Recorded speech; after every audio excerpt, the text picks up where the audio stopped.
Actually হয় কি, একটা মেয়ে একটা ছেলের সাথে সম্পর্কে এসেছে, সেই মেয়েটা বা ছেলেটার সাথে সম্পর্কে থাকা অবস্থাতে উম, মেয়ের বাড়ি থেকেও ইয়েস, ছেলের বাড়ি থেকেও ইয়েস।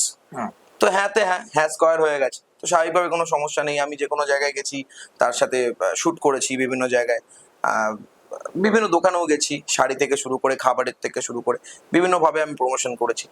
এবার তার বাড়ি থেকে সমস্যার সৃষ্টি হয়, এবং সেই তাকে আর কি খেতে দেওয়া হয় না, তাকে মারধর করা হয়। তার মুখ থেকে যেগুলো আমি শুনেছি তা জেনেছি। তো আমার কোথাও গিয়ে মনে হয়েছে যে আমি একদম তখন আমি 25 বছর ছিলাম, এখন আমার 26 বছর। আমার তখন মনে হয়েছে কোথাও গিয়ে একটা মেয়েকে আমি ভালোবাসি, সেই মেয়েটার দায়িত্ব যদি আমি না নিতে পারি তাহলে আমি কিসের ভালোবাসলাম। আমার মনে হয়েছে সেটা সেই সময়টা।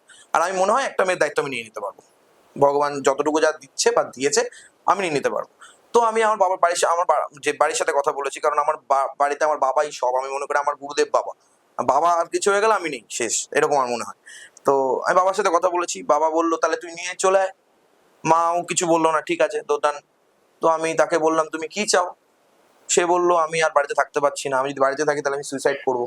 এই কথাটা শোনার পরে একজন যে ভালোবাসে তাকে, তার যদি ক্ষমতা থাকে, তার বাড়িতে তার বাবা যদি বলে দেয় তাকে নিয়ে আসে, তাহলে একটা ছেলের কি করা উচিত? সেই মেয়েটাকে সাপোর্ট করা উচিত। সেই মেয়েটা মরে যাবে সেটা তো করতে দিতে পারি না আমি, একদমই। তাই না?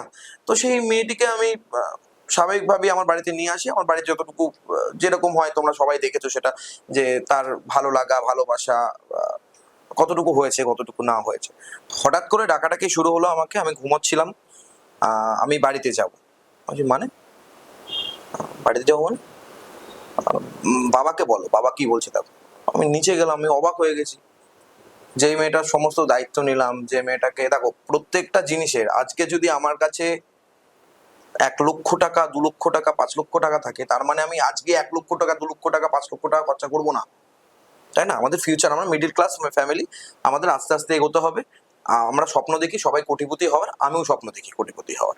ঠিক তেমন ভাবেই আমি যখন ওকে এক কাপড়ও নিয়ে এসেছি, আমারও দায়িত্ব ওকে জামা কাপড় কিনে দেওয়ার। ওকে আমি একটা বাজেট দিয়ে দিতাম যে এই বাজেটে তুমি এখন কেনো, নেক্সট মান্থে আবার বাজেট, আমিও আর্নিং করবো, তোমারও বাজেট বাড়বে। কিন্তু যখন এই কথা শুনলাম তখন আমার মাথা আকাশ থেকে পড়েছে, মানে হাউ ইজ ইট পসিবল? মানে আমি তখন কি করব, তখন তাকে, সে তো না মানে কি বলছে মায়ের শরীর খারাপ, এই কথা শোনার পরে আমার বাবাই বা কি বলবে, আমার মাই বা কি বলবে। তো আমার মা, দেখো প্রত্যেকটা ফ্যামিলিতেই ঝামেলা অশান্তি হয়। তোমার বাড়িতে ফ্যামিলিতে ঝামেলা হয় না? সবার বাড়িতে হয়। হয় না? আমার বাড়িতেও হয়েছে। কিন্তু তার মানে এটা নয় যে সে আমাকে ছেড়ে চলে যায়। তাহলে তো আমি বলবো জীবনে সে আমাকে ভালোই বাসেনি, তাই না? তো এটা হয় যদি নিজের হয় নিজে। আমি তোমার সাথে ঝামেলা, মানে আমি বলে একটা আননোন ব্যক্তিত্বের সাথে তো ঝামেলা করতে যাবো না। আজ তুমি যদি আমার নিজের হও, তাহলে তো তোমার সাথে আমি ঝামেলা করবো রে বাবা, তাই না? কারণ তোমার থেকে আমার এক্সপেকটেশন বেশি হতে পারে, তার জন্যই আমি তোমার সাথে ঝামেলা হতে পারে, আদারওয়াইজ নট। তো আমাকে দিয়ে আসতে হলো। তারপরের দিনও আমার বাবা, আমার তো মারাত্মক মাথা গরম, আমি যাবোই না, আর দেখাই করবো না। কিন্তু আমার বাবা, সেই মানুষটা, না তার এখন শরীর খারাপ, তাদের পাশে থাকা উচিত, আমাদের দেখতে যাওয়া উচিত। আমি পাকায়দা বাবা মিলে তার মাকে দেখতে যাই রাত্রির 11টার সময়। পরের দিন সে কান্নাকাটি করছে, শুভজিৎ কথা বলছে না। আমি তো আর ফোন করিনি, কেন ফোন করবো?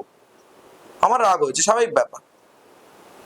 তো তার মা শুয়ে আছে, বলছে যে এখন ক্যামেরা করো না, ক্যামেরা করো না, ক্যামেরা কিন্তু করো না শুভজিৎ, আমি ক্যামেরা কিন্তু করো না শুভজিৎ। কিন্তু এখন বর্তমানে দেখি সে সুন্দরভাবে তার মেয়ের, মানে সে মানে, আমার কথা হচ্ছে যদি সেটাই হয় তাহলে ক্যামেরাতে সে আসবেই না, যদি সমস্যাই হয়। কিন্তু সে আজকের দিনে দেখি তাকে ক্যামেরাতে আমি আগেও সুন্দর ক্যামেরা দেখা গেছে। দেখতে, আমি বলছি তো 2 দিন 3 দিন 4 দিনের মধ্যে তাকে আমি তারাপীঠে দেখি। একজন মানুষ যে এমনই অসুস্থ, পুরো শয্যাশায়ী বিছানায়, 3-4 দিনের মধ্যে তাকে আমি তারাপীঠে দেখি। আমি দেখি না, আমার পুরো ফ্যামিলি তাকে দেখে। তো আমি কাউকে ছোট করব না, বড় করব না, তার একটা লাইফ আছে। জীবন একটা রঙ্গমঞ্চ, এই রঙ্গমঞ্চে আমরা মঞ্চে যেহেতু এসেছি, অনেক রঙ্গই দেখতে হতে পারে আমাদের, সে আমাদের লাইফ। আমার এখন 26 বছর বয়স, আরও তো মোটামুটি 50 বছর বাঁচবো। 50 বছরে 50 রকম আমি রঙ্গ দেখতে থাকবো হয়তো বা। কিন্তু ঘটনা হচ্ছে আমি চাই যে মেয়েটা ভালো থাকুক। একটা সময় তাকে ভালোবেসেছি, তার মানে এটা নয় তার নামে আমি চাইলেই হয়তো অনেক রটনা রটাতে পারতাম, এটা হয়েছে আমার সাথে, ওটা হয়েছে আমার সাথে। কি হয়েছে কি না হয়েছে তোমরা বুঝতে পারবে, কেউ ঘাসে মুখ দিয়ে চলে না।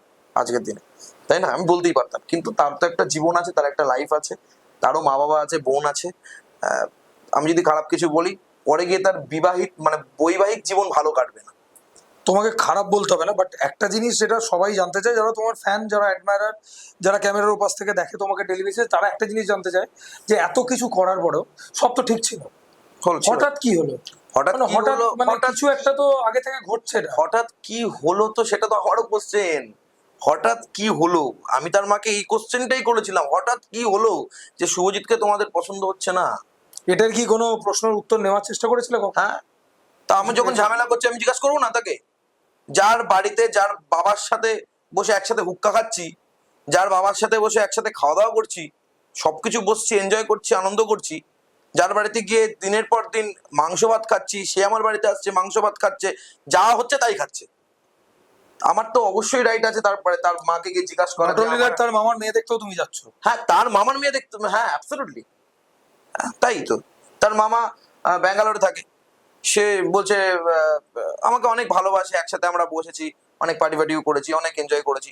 তো আমার তো জিজ্ঞাসা করার কথাই, আমি জিজ্ঞাসা করেছি।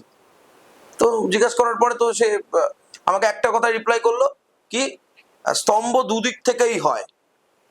কি স্তম্ভ? আমার মানে আমার যেটা মনে হয় ধারণা কি, দুর্গাপুজোর সময় তারা আমাদের বাড়িতে জামা কাপড় দিতে এসেছিল, আমার মা যেতে পারেনি শরীর খারাপের জন্য। এই একটা ছোট আমার আমার মা বলেছিল তুই জামা কাপড় কিনে দিয়ে আয়, তো আমি দিয়ে এসেছিলাম।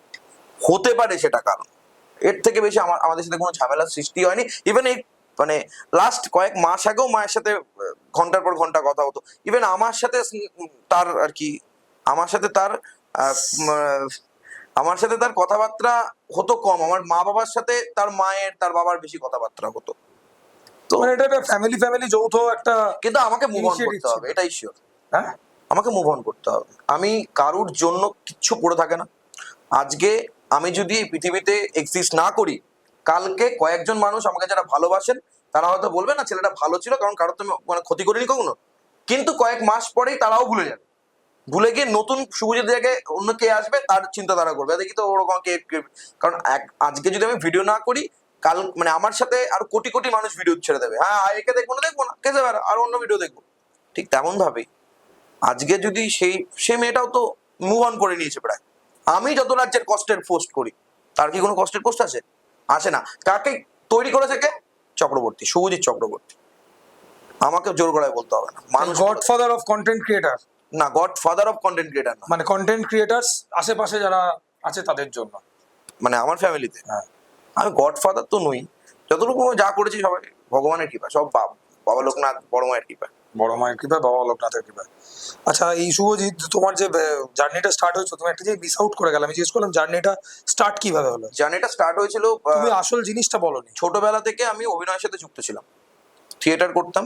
মা স্নান করতে যেতে দিত না, আমি হাফ প্যান্ট পরে গেঞ্জি পরে পালিয়ে থিয়েটার করতাম, নজরুল মঞ্চে অভিনয় করেছি। তো আমার মনে হয়েছিল কোথাও গিয়ে যে আমি চাকরি করতে পারবো না, আমার দ্বারাই হবে না। তো চাকরিকে আমি ছোট করছি না, চাকরি প্রচুর মানুষ করে। মানে ইন্ডিপেন্ডেন্ট। আমার মনে হয়েছে আমি ইন্ডিপেন্ডেন্ট প্রফেশন করবো, হতে পারে আমি ব্যবসা করতে পারি, হতে পারে অন্য কিছু করতে পারি, কিন্তু 10টা 5টা চাকরি করতে পারবো না, আমার দ্বারা হবে না। তুমি তো ছোটবেলা থেকে বাবাকে চাকরি করতে দেখেছো। হ্যাঁ, বাবাকে দেখেছি চাকরি করতে। তো সেইটা কিন্তু থেকে আমার বাবার ডিউটিটা যেহেতু একটু হেক্টিক ছিল, পুলিশে ছিলেন, ওই জন্য আমার বাবা কখনোই মনে করতো না যে তার দুটো ছেলের মধ্যে কেউই পুলিশে যাক অন্তত। আচ্ছা, সে কারণ তার যে কষ্টটা সে বুঝে। তো দিনের পর রাতের পর রাত ঘুমোতে পারতো না, এটা তো তার সমস্যা ছিলই। তো আমার আমার আমার খুব কষ্ট হয় তখন আমি 11-এ যখন আমি 10 মাধ্যমিকটা পাস করি, 11-এ আমি সায়েন্স নিয়ে যখন ভর্তি হই, তখন চারিদিক থেকে সব বন্ধ হয়ে যায়। কেন কি, আমি তো সায়েন্স নিয়ে পড়লে তো পড়াশোনার এমনই চাপ বেড়ে গেল। আমি প্রথমে মাধ্যমিকে মনে হয় পুকুর, সায়েন্স নিয়ে পড়লে 11-এ মনে হয় সমুদ্রতে পড়ে গেছি ধাপ করে। তো এমনই সব পড়াশোনার চাপ বেড়ে গেল, তো আমার সবকিছুই প্রায় আটকে গেল। কিন্তু 11 থেকেই আমি শুরু করেছিলাম ওই আমার 2016-এর জার্নিটা। তো দেন আমি শুরু করি, তখন মিউজিক ভিডিওর খুব চল ছিল, শর্ট ফিল্মস করতাম, মিউজিক ভিডিও করতাম। সেই সময় আমি ক্যামেরা আসতাম কম, মানে ডিরেকশন বেশি দিতাম। এরকম করতে করতে করতে করতে তারপরে 2016-এর চ্যানেলটা বন্ধ হয়ে গেল, 2017-এ চ্যানেলটা বন্ধ হয়ে গেল। চ্যানেলটার নাম কি ছিল? চ্যানেলটার নাম ছিল এনজয় সিপি। Enjoy CP. এর full form enjoy, CP form creative production, creatively কোনো কাজ করব তার জন্য এনজয় সিপি। তো এনজয় সিপি নাম চ্যানেলটা বন্ধ হয়ে যায় 3বার স্ট্রাইক খেয়ে। তখন ওই অপরাধী বলে একটা গান লঞ্চ হয়েছিল বাংলাদেশ থেকে, তারা স্ট্রাইক দিয়ে দেয়, অনেকবার পায়ে হাতে ধরি, সে কোনোভাবেই আর দেয় না, তোলে না। স্ট্রাইক ফেরত ফেরত তোলে না আর কি। আগে সেই বাংলাদেশে শুভজিতের ফ্যান ফলোয়ার্স তো প্রচুর। যাই না, তারা বাংলাদেশ থেকে যদি কেউ দেখেন প্লিজ জানাবেন।